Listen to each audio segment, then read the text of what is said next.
Seguimos con nuestras lecciones de lo que es el hablar y el compartir de nuestro Señor este jueves en la noche, antes de que Judas le entregue. Después de que el Señor ha comido la Pascua, ha instituido su cena, le promete a sus discípulos el Espíritu Santo. Les dice que el Consolador, el Espíritu Santo, va a estar con ellos. Empecemos leyendo en el Evangelio de Juan, capítulo 14, dice, versículo 15, si me amáis, guardad mis mandamientos. Es común decir, escuchar, yo amo a Dios. Yo amo a Dios con todo mi ser. Pero cuando uno observa a las personas, su conducta, su forma de vida, su obrar, llama la atención que no coincide con lo que Dios enseña a su palabra.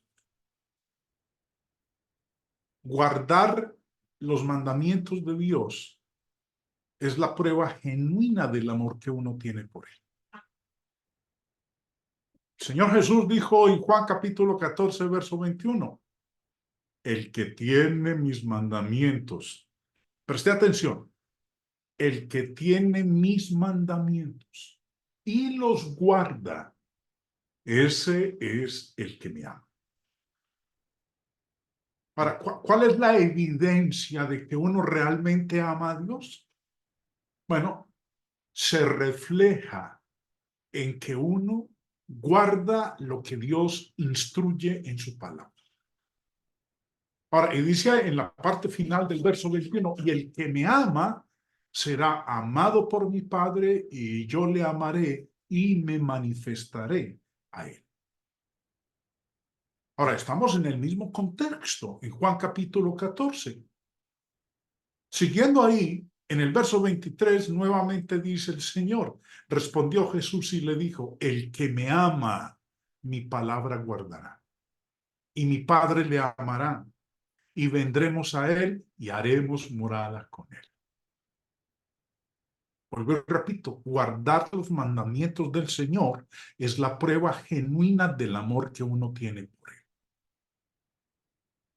Verso 24, el que no me ama, no guarda mis palabras. Y la palabra que habéis oído no es mía, sino del Padre que me envió. La verdad es que son muchas las personas que se estrellan cuando uno lee estos versículos. Hermano Jaime, yo amo a Dios con todo mi ser, pero no me gusta esto que dice Dios aquí o que dice Dios allá. El mundo religioso en el cual vivimos nosotros, esto que estamos leyendo echa al piso sus declaraciones de amor por el Señor. Pueden sentir una emoción, un calorcito en el pecho, que se levantan del piso, pero si no guardan sus mandamientos, si no guardan sus palabras, no lo aman. El Señor fue claro y directo, el que no me ama, no guarda mis palabras. En primera de Juan, capítulo 2, verso 5, nuevamente el escritor del Evangelio dice, pero el que guarda su palabra, en este verdaderamente el amor de Dios se ha perfeccionado. Ahora, después de que el Señor les dice, si me amáis, guardad mis mandamientos, les habla de lo siguiente. Verso 16, y yo rogaré al Padre y os dará otro consolador para que esté con vosotros para siempre. El Espíritu de verdad, al cual el mundo no puede recibir porque no le ve ni le conoce, pero vosotros le conocéis porque mora con vosotros y estará con vosotros. Recordemos, hermanos, que el Señor les ha dicho a los discípulos que Él se va. En varias ocasiones les ha hablado de su partida, de su muerte, de su crucifixión. Por eso dice que le va a rogar al Padre para que envíe otro consolador para que esté con ellos. Y que ese consolador es el Espíritu Santo, el Espíritu de verdad. El consuelo supremo de estas palabras de despedida a los apóstoles es que Jesús orará al Padre que les dará otro consolador. Esta palabra, consolador, o paracleto o abogado, como muchas veces se traduce, significa aquel que es llamado al lado de uno. La palabra consolador viene de este término griego, paracletos. Hay un himno que nosotros entonamos en donde habla del Espíritu Santo como el paracleto.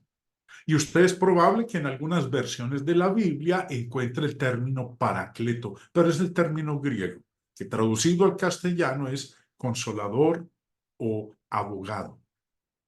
El señor Vine, en su diccionario nos dice que el término paracletos literalmente significa llamado al lado de uno, en ayuda de uno. Es principalmente un adjetivo verbal y sugiere la capacidad o adaptabilidad para prestar ayuda. Se usaba en las cortes de justicia para denotar a un asistente legal, un defensor, un abogado. De ahí, generalmente, el que aboga por la causa de otro, un intercesor, abogado, como en Primera de Juan 2:1 del Señor Jesús. En su sentido más amplio, significa uno que socorre, que consuela. Los discípulos ya tenían un primer consolador, al Señor Jesús. Por eso el Señor les dice, preste atención, y yo rogaré al Padre y os dará otro consolador. Jesús era el primer consolador, pero el Espíritu Santo sería otro consolador. Ahora, lo que evidencia dos personas distintas de naturaleza divina involucradas. El Espíritu Santo es de la deidad, como lo es Cristo. Jesús prometió a sus discípulos, y yo rogaré al Padre y os dará otro consolador. Ahora, hermanos, mire, quiero que presten atención a lo que voy a explicar a continuación.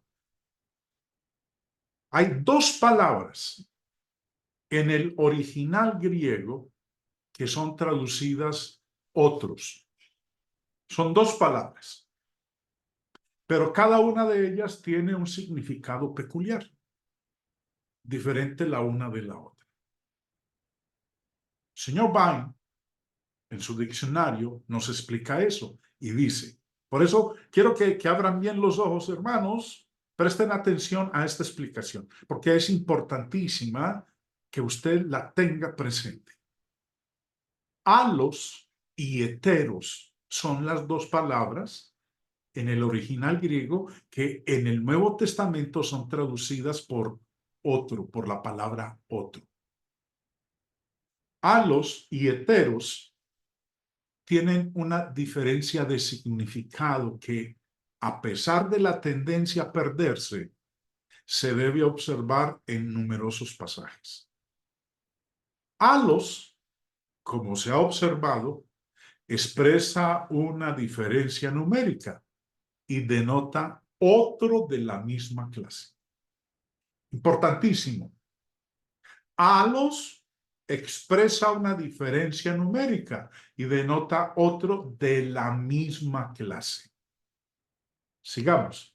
Heteros expresa una diferencia cualitativa y denota otro de una clase diferente. Cristo prometió enviar otro consolador.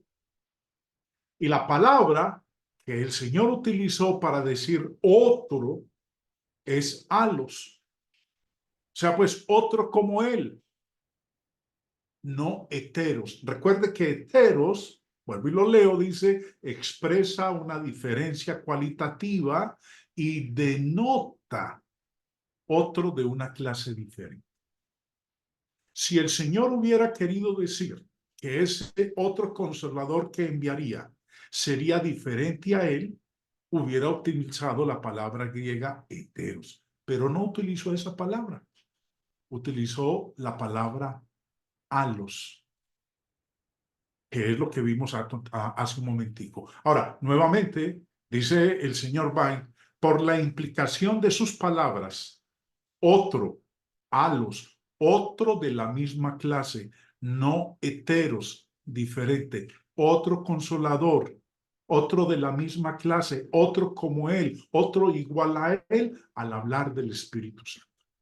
Ese Espíritu Santo, ese consolador que el Señor les enviaría a sus apóstoles, sería como el Señor Jesús, sería de la misma clase que nuestro Señor Jesús, tendría la misma naturaleza del Señor Jesús, tendría los mismos atributos del Señor Jesús. Sería diferente en términos de número, pero en cuanto a sus cualidades, sería igual al Señor Jesús. Por eso dice, y yo rogaré al Padre y os dará otro consolador, otro como yo, otro semejante a mí, otro de la misma clase que yo. Por eso, hermanos, quiero que tengan bien presente esto que acabo de explicar.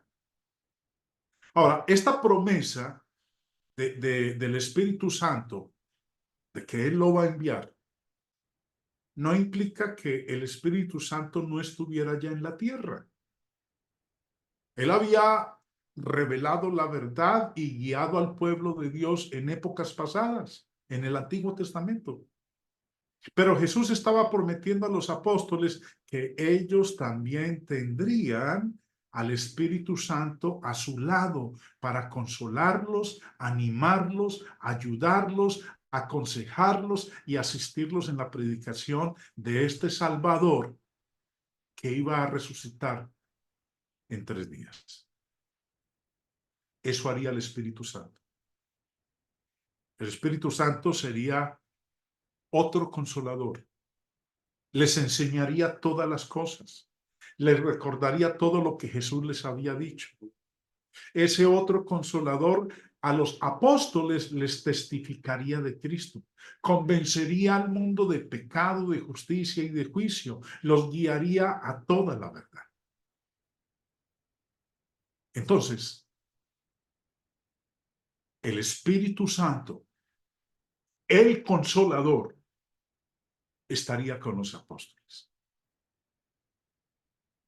Lo otro que a continuación, en los versos que siguen, les dice el Señor, es que el Padre y el Hijo estarían con ellos, con los apóstoles.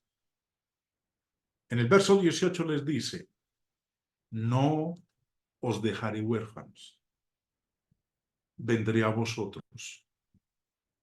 Todavía un poco, y el mundo no me verá.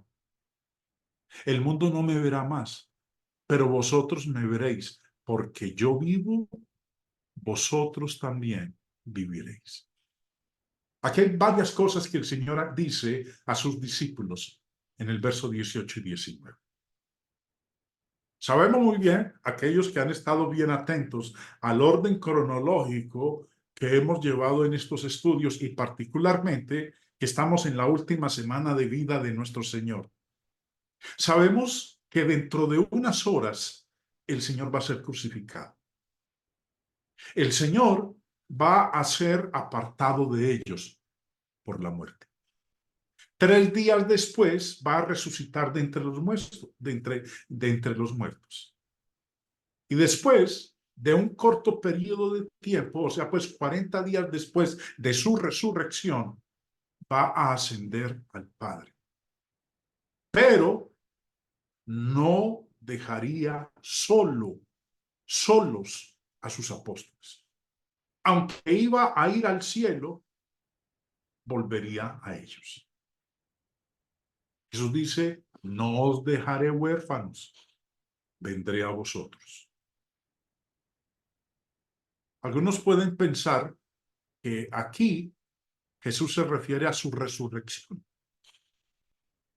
Pero la realidad, cuando el Señor dice, vendré a vosotros, recuerde que previamente, ¿qué les ha prometido? Otro consolador, el Espíritu Santo.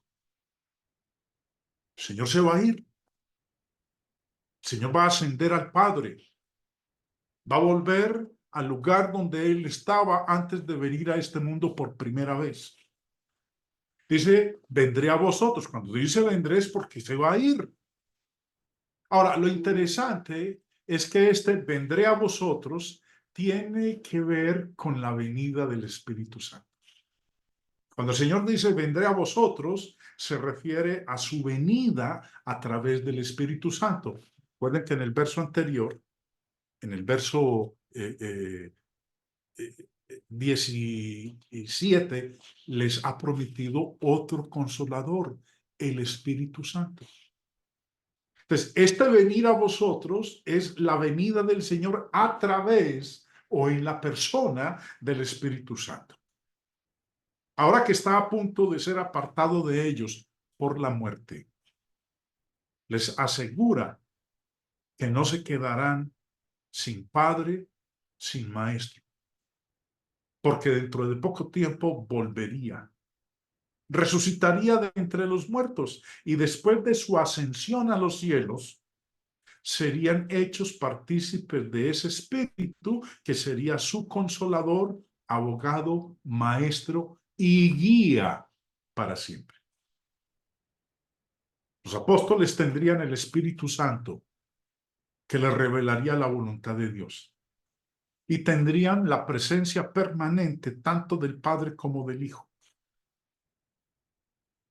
Luego, en el verso 19, les dice, todavía un poco. Y el mundo no me verá más, pero vosotros me veréis porque yo vivo. Pero vosotros me veréis, porque yo vivo, vosotros también viviréis. Vamos a desglosar este versículo 19. Jesús empieza diciendo, todavía un poco. Todavía un poco. Eso fue antes de su muerte, el día antes de su muerte. Todavía un poco. Y cuando pase ese poco de tiempo, el mundo no me verá más. Ahora, el mundo en general no me verá más. Obviamente, el mundo lo verá cuando el Señor retorne por segunda vez. Los hombres del mundo no querían verlo visiblemente y no tenían el ojo de la fe para discernir. O sea, pues dentro de poco me van a matar. Y cuando me maten, el mundo ya no me verá más. El mundo en general, el mundo pecador, aquellos no hijos de Dios no volverían a ver al Señor Jesús.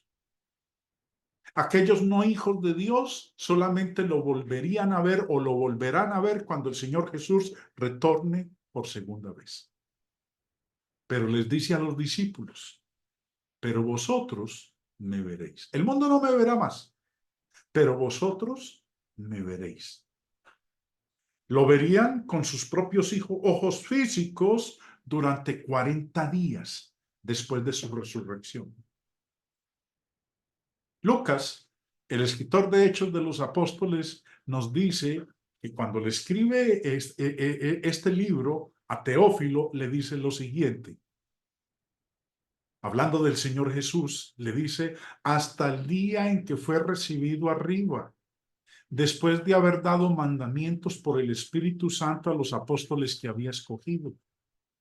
a quienes también, después de haber padecido, se presentó vivo con muchas pruebas indubitables, apareciéndoseles durante 40 días y hablándoles acerca del reino de Dios. Entonces, cuando el Señor les dice en el verso 19, todavía un poco, o sea, pues, voy a estar vivo unas cuantas horas más y el mundo no me verá más. No me verán más porque me van a matar. Voy a ser crucificado. Pero vosotros me veréis, porque yo voy a resucitar de entre los muertos. Ustedes me van a volver a ver durante 40 días. Que es lo que dice Hechos 2, Hechos 1, verso 3. El Señor, después de que resucitó, se les apareció a los apóstoles durante 40 días y hablándoles acerca del reino de Dios. Por eso les dice, vosotros me veréis. Es más, entre los que lo vieron durante ese periodo de 40 días, el apóstol Pablo, en la primera carta a los Corintios, en el capítulo 15, dice, y que fue sepultado, y que resucitó al tercer día, conforme a las Escrituras, y que aparece a Cefas y después a los 12. Por eso en el verso 19 de Juan 14 les dijo, vosotros me veréis. Y que apareció a Cefas, verso 5 de primera de Corintios 15, y después a los 12. Después apareció a más de 500 hermanos a la vez, de los cuales muchos viven aún y otros ya duermen. Después apareció a Jacobo, después a todos los apóstoles y al último de todos, como a un abortivo, me apareció a mí. Después de que el Señor Jesús muere y resucita de entre los muertos, el mundo no lo volvió a ver. El mundo pecador, aquellos que lo crucificaron, aquellos que no estuvieron dispuestos a hacer su voluntad. Pero le dijo a los apóstoles, vosotros me veréis. Y eso fue durante ese periodo de 40 días.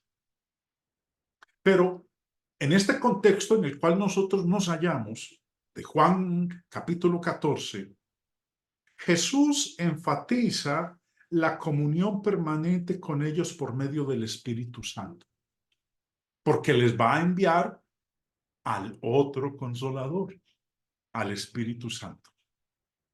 Y a partir de ese momento, cuando viniera el Espíritu Santo, la presencia de Cristo con ellos ya no sería física, sino espiritual. Continuarían viéndolo por fe, incluso cuando el mundo no podría volverlo a ver. Continuarían viéndolo con los ojos de la fe como su misericordioso Salvador y amigo. Luego, les dice ahí en el verso 19, porque yo vivo. El Señor todavía está vivo, pero va a morir en unas cuantas horas. Va a morir, va a ser crucificado. Aunque el Salvador está a punto de morir, también estaba a punto de resucitar de entre los muertos. Y adelantándose a la resurrección, puede hablar en presente. No dice yo viviré, dice yo vivo. Debía continuar viviendo y aunque ausente de ellos, sentiría el mismo interés en su bienestar que cuando estaba con ellos en la tierra. Esta expresión no se refiere a su resurrección, no se refiere particularmente a su resurrección, sino a continuar viviendo. Tenía una naturaleza que no podía morir. Como mediador, también sería resucitado y continuaría viviendo y tendría tanto poder como inclinación para darles también vida, para defenderlos y traerlos con él. Por eso les dice, porque yo vivo, no porque yo viviré. Sí, a mí me van a matar, pero mi muerte no quiere decir que ya dejó de existir. Continúo vivo. Yo vivo. Vosotros también viviréis. Ahora, esto es sin duda, con esta frase, el Señor se está refiriendo a la vida futura de ellos. Verso 20. En aquel día vosotros conoceréis que yo estoy en mi Padre y vosotros en mí y yo en vosotros. Muchas veces nosotros no prestamos atención a detalles, particularmente en estos versículos que estamos leyendo. Yo recuerdo cuando leí la Biblia por primera vez y también por segunda vez y por tercera vez, no había prestado bastante atención a estos detalles. Jesús dice, en aquel día. Hagámonos la pregunta, ¿cuál día? ¿A cuál día está haciendo referencia el Señor? Dice que en ese día los discípulos conocerían que Él estaba en el Padre y ellos en Él y Él en ellos. ¿Cuál es ese día? Es probable que algunos de ustedes estén pensando, bueno, cuando el Señor venga por segunda vez. Pero recuerden, si analizamos el contexto, en este contexto el Jesús les está prometiendo a ellos el Espíritu Santo, al Consolador, que Él se los va a enviar, que va a estar con ellos a través del Espíritu Santo, representado en la persona del Espíritu Santo. Y que cuando eso ocurra, cuando ellos reciban al Espíritu Santo, que les va a enseñar todas las cosas, que les va a recordar todo lo que el Señor Jesús les había dicho, ellos entonces sabrían, conocerían que Él estaba en el Padre, ellos estaban en Él y Él en ellos. Con lo que he dicho, he de inferir que algunos de ustedes entonces ya pudieron identificar cuál es el día. Aquel día es el día de Pentecostés, cuando ellos recibieron o fueron bautizados con el Espíritu Santo. Empezaron a hablar en otras lenguas. El Espíritu les daba que hablasen en los idiomas que fue necesario que ellos hablasen ese día. Cuando el Espíritu Santo vino en el día del Pentecostés, del que se habla en Hechos capítulo 2, sabrían sin lugar a dudas la unión absoluta de Jesús y el Padre y la unión de Jesús con aquellos que son suyos mediante la obediencia a sus mandamientos. Cuando el Espíritu fuera derramado sobre ellos, sobre los apóstoles, cuando el Consolador viniera sobre ellos en el día de Pentecostés, adquirirían un conocimiento claro de estas cosas.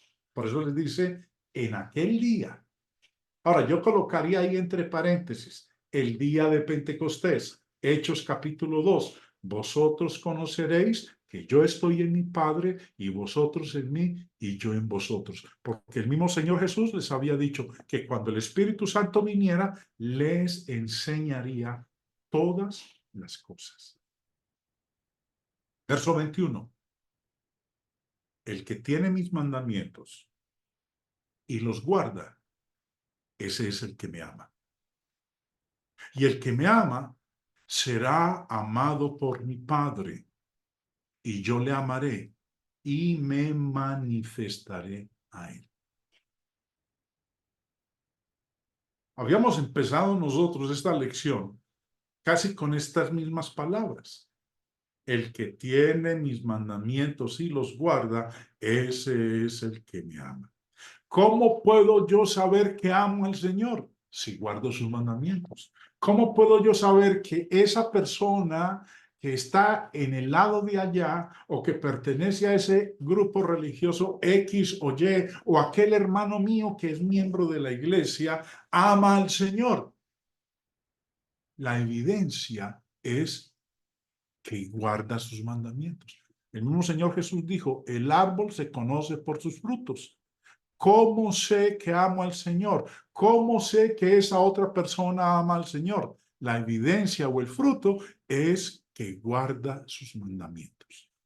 Si no guarda sus mandamientos, si no cumple con ellos, si los desobedece, si los rechaza, si los cambia, si los altera, por más que diga que ama al Señor, se está engañando a sí mismo.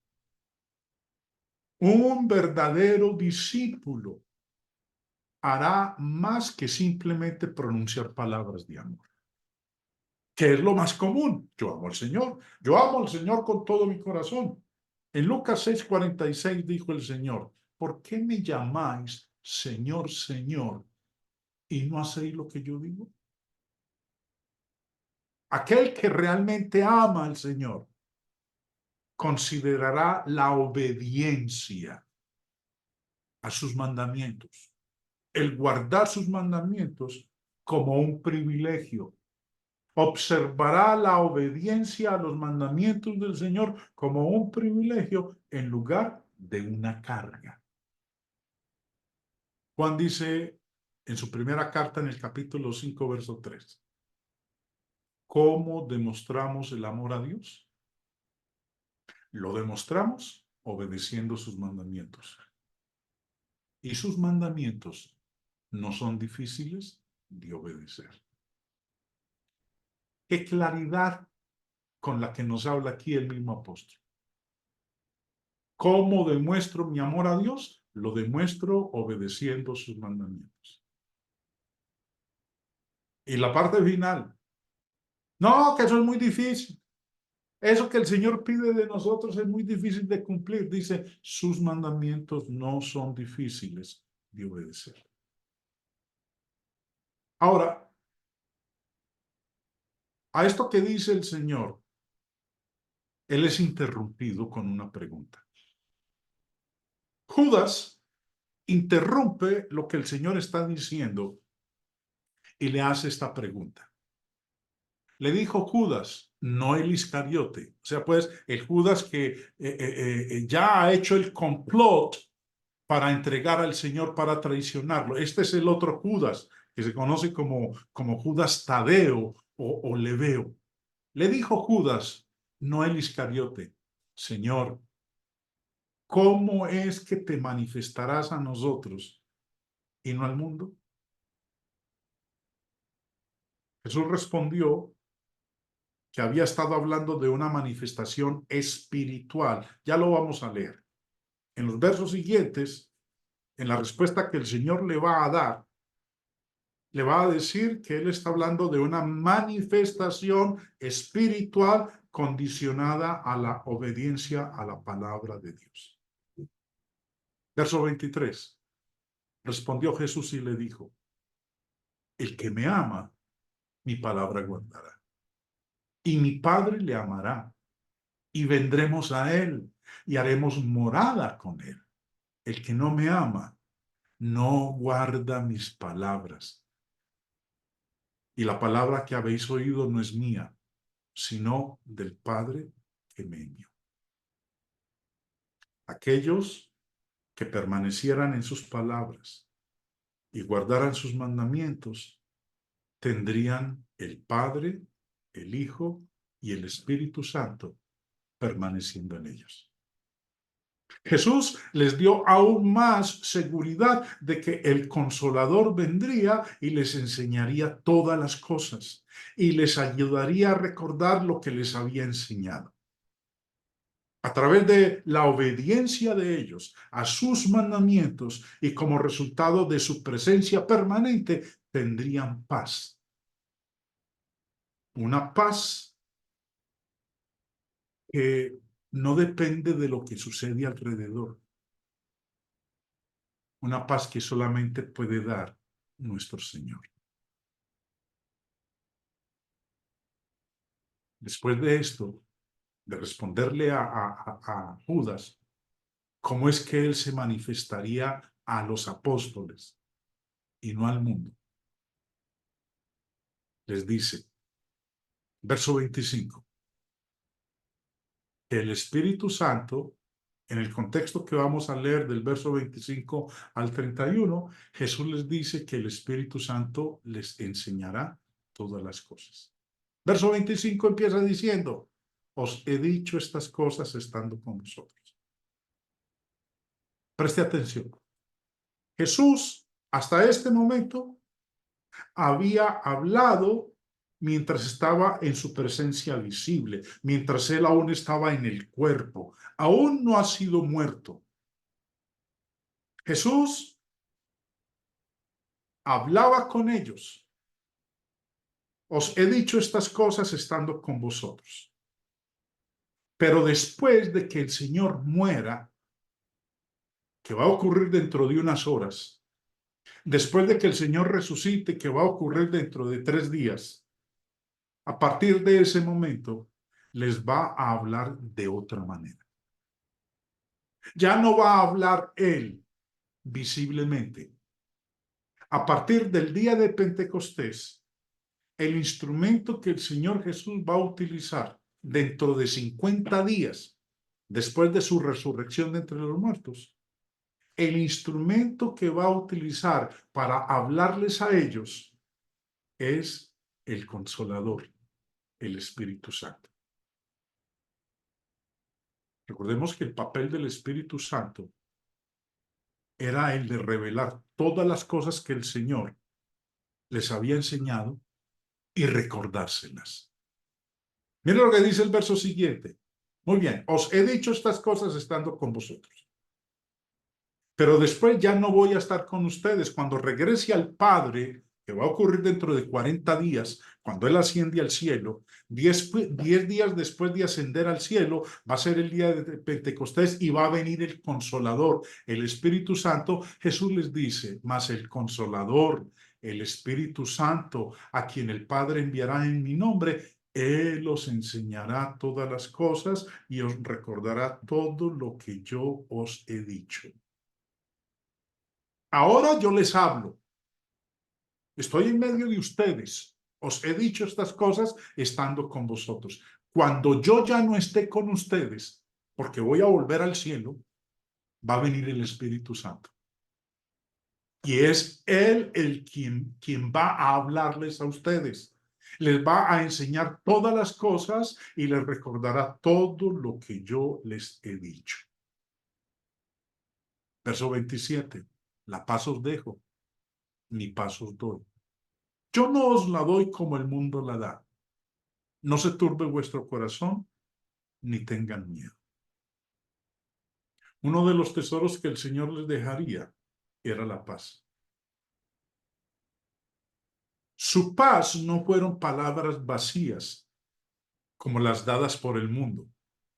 La paz que el Señor da es una paz que alivia, que calma los corazones atribulados, porque trae una sensación de seguridad y protección que ningún hombre podría quitarles, ni siquiera la muerte. Habéis oído que yo os he dicho, voy y vengo a vosotros. Si me amarais, os habríais regocijado, porque he dicho que voy al Padre, porque el Padre mayor es que yo. Los invito para el día de mañana, hermanos, para que en este versículo en donde hemos quedado, el versículo 28, es el que vamos a estar nosotros estudiando mañana. Hay mucho que el Señor dice en este versículo 28 y sobre todo entender la parte final de ese verso, porque el Padre mayor es que yo. Esta declaración del Señor ha sido tomada por aquellos que niegan su divinidad, que Él sea Dios como el Padre es Dios. Pero no me adelanto, porque es de lo que vamos a estar estudiando en nuestra lección de mañana.